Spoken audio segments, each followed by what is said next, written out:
ওকে, এখন আমরা দেখবো যে আমাদের ফ্যাট এক্সট্রাকশনের জন্য যে ইনস্ট্রুমেন্ট প্রিপেয়ার বা রেডি করা, যে ইনস্ট্রুমেন্ট এসে ইনস্ট্রুমেন্টের কোন বিষয়গুলো রেডি করতে হবে ধাপে ধাপে আমরা আগাবো। তো প্রথমে ইনস্ট্রুমেন্ট যে প্রিপারেশন বা ইনস্ট্রুমেন্ট রেডি করার বিষয়টা হচ্ছে যে আমি ইনস্ট্রুমেন্টের জন্য আমাদের যে ফ্যাট এক্সট্রাকশন বুসির যে ফ্যাট এক্সট্রাক্টর রয়েছে, তো সেটার জন্য যেটা কানেক্টেড, আমি সেই সুইচটা অন করে দিলাম।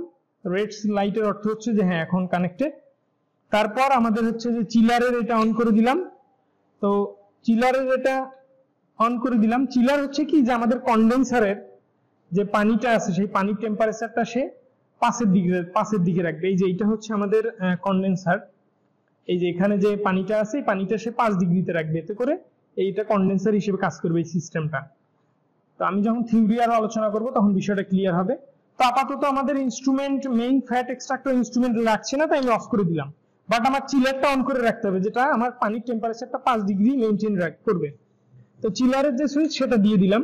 তো আমরা করি কি, ফ্যাট এক্সট্রাকশন শুরুর আগে সকালে এসেই চিলারটা অন করে দেই।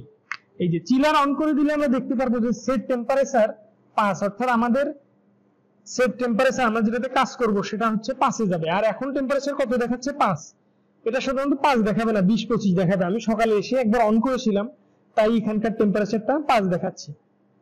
ওকে, তাই এখানকার টেম্পারেচারটা 5 দেখাচ্ছে। এটা আপনি দেখতে পারবেন যে বেশি দেখতে পারবেন, একটু 6, 7, 8, 20, 25 এরকম থাকবে।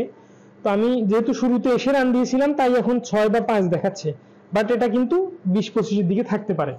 ওকে, আমাদের তাহলে ইনস্ট্রুমেন্ট প্রিপারেশন এইটাই, যে আমাদের চিলারটা রান করুক। এখন আমরা যাব হচ্ছে স্যাম্পল প্রিপারেশনের জন্য।